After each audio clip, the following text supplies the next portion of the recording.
O rei dirá então: vinde a vós, os que estão sendo abençoados por meu Pai, herdar o reino, preparado para vós desde a fundação do mundo. E sabe por que você merece? Porque você é justo. E o que é a justiça? E o que é a injustiça? Provavelmente, a luz da consciência mostra. E claramente isso foi ensinado pelo mestre mais conhecido como Jesus Cristo. E ele demonstrou isso com as palavras belíssimas que vocês vão encontrar no livro de Mateus, capítulo 25, no versículo 34 ao 46, tá? Esse versículo, eu sei que muitas pessoas não gostam da Bíblia, né? E acham que a Bíblia não traz verdades. A verdade não é algo que está fora de nós. A verdade é algo que está em nós. Nós somos a verdade.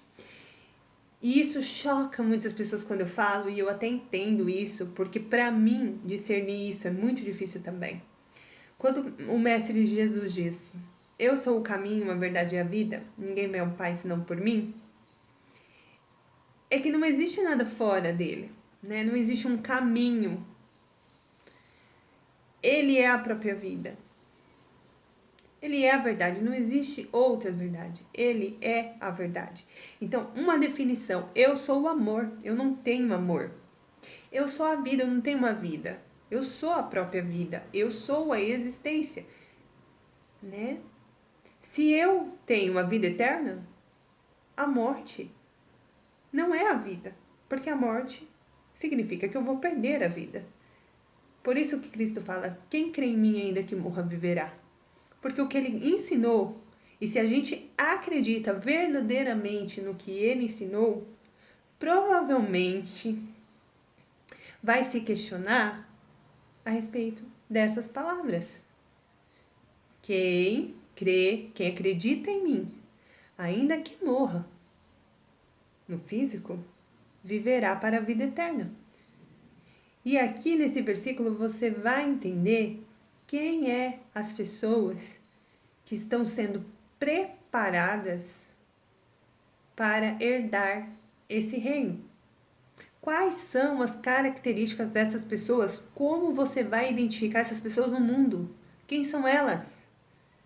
São pessoas que estão a ajudar? São pessoas gananciosas que só pensam em si? Quem são essas pessoas? Como identificar? Como entender se eu faço parte desse grupo de pessoas? Como fazer parte? Que estão sendo preparadas para herdar esse reino. E então nós vamos ler juntos esse versículo para refletirmos, trazer uma reflexão sobre quem são essas pessoas. Então vamos ler junto. O rei dirá então aos da sua direita. É um grupo de pessoas, tá? Vinde vós, os que tendes sido abençoados por meu Pai. Herdai o reino, preparado para vós desde a fundação do mundo. E por que essas pessoas merecem estar nesse reino? Sigamos. Pois fiquei com fome e vós me destes algo para comer. Fiquei com sede e vós me destes algo para beber. Eu era estranho e vós me recebestes hospitaleiramente. Estava nu e vós me vestistes. Fiquei doente e vós cuidastes de mim.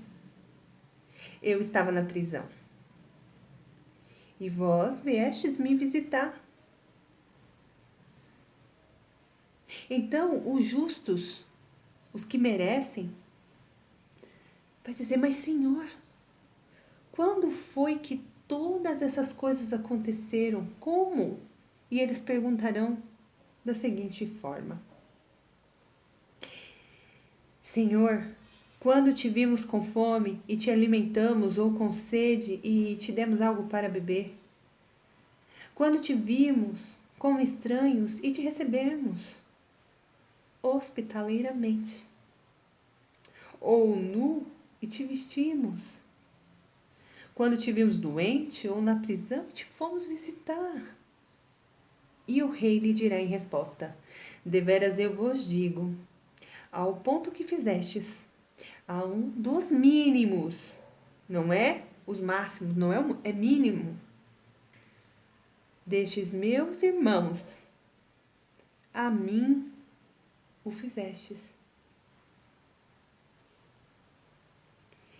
Então dirá por sua vez aos da sua esquerda, outro grupo de pessoas: afastai-vos de mim, vós os que têm sido amaldiçoados para o fogo eterno, preparado para o diabo e seus anjos. Tudo junto. Pois fiquei com fome, mas não me destes nada para comer. Eu fiquei com sede, mas vós não me destes nada para beber. Eu era estranho, mas vós não me recebestes hospitaleiramente. Estava nu, mas vós não me vestistes. Eu estava doente e na prisão, mas vós não cuidastes de mim.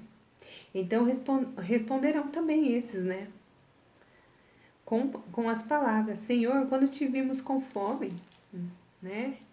Ou com sede, ou estranho, ou nu, ou doente, ou na prisão, e não te ministramos, não te demos nada, a gente não viu o Senhor. Quando é que a gente fez isso, né? Então lhe responderá com as palavras: deveras eu vos digo, ao ponto que não fizestes a um desses mínimos, a mim não o fizestes. E esses partirão para o decepamento eterno, mas os justos para a vida eterna. Então, esse segundo grupo, esse primeiro grupo, eles faziam para as pessoas sem entender que estavam fazendo para Deus. Ou seja, fazendo para Jesus, né? Então, eles faziam com amor. Eles visitavam as pessoas que estavam na prisão, eles cuidavam com carinho. Se eles vissem alguma pessoa doente e pudesse ajudar, eles ajudavam. Eles davam algo para comer para quem estava com fome, sede. Se chegasse alguém, eles pudessem receber, eles recebiam.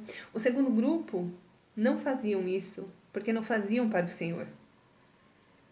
Eles não viam o Senhor nas pessoas, eles não viam Jesus no doente, eles não viam Jesus no preso, eles não viam Jesus nos que estavam com fome, ou nu, ou nas ruas andando que nem mendigos. Eles não viam pessoas que estão passando fome como Jesus. E isso não é justiça. Eles estavam preocupados com a vida terrena, passageira, efêmera. Eles não viam Jesus nessas coisas. E os outros faziam por amor. Mesmo não sabendo que era Jesus, eles ajudavam. Eles eram justos, porque eles não concordavam de ver pessoas passando fome, de ver pessoas doentes não podendo ajudar, de ver pessoas na prisão. Então, tem pessoas sendo preparadas para o reino, mas essas pessoas estão aqui trabalhando. Trabalhando não porque elas querem entrar no reino, não porque elas estão fazendo uma barganha com Deus. Não é isso. Elas estão aqui entendendo que cada pessoa é a manifestação de Deus na terra. E Deus tem tanto amor por essas pessoas que o Filho dele se entregou por cada uma delas. E o valor pago pelo resgate de cada uma delas foi alto, foi a própria vida terrena, com dores e sofrimentos. Então, é fácil entender a quem está sendo preparado o reino. Tem pessoas achando que elas vão para o reino porque elas fazem parte de religiões. Só que elas são incapazes de dar algo de beber para alguém que está com sede, incapazes de cuidar de alguém que está doente, incapaz de cobrir um nu. Incapaz. E elas acham piamente que vão para o reino. Eu penso da seguinte forma: se você se colocar como alguém não merecedor do reino e fazer a sua parte no que te cabe, talvez você haja mais chances de eu e você, talvez, fazer parte desse grupo de justos. Talvez. Então fica a reflexão desse texto. E eu senti que eu deveria gravar e compartilhar com vocês o que eu penso. Não é verdade absoluta a minha maneira de entender esse texto, Acredito que cada pessoa tem interpretação diferente, né? Mas o meu discernimento espiritual sobre esse texto é exatamente esse. Faça pelo teu irmão e você estará fazendo por Deus, por Jesus. Faça o que te deva fazer. Não negue de fazer, se você sentir que é justo fazer aquilo. Que você vai estar fazendo da melhor forma. E as pessoas não precisam ver. Ninguém precisa ver. Você não precisa provar nada pra ninguém. Porque está dentro de você. Está tudo dentro de você.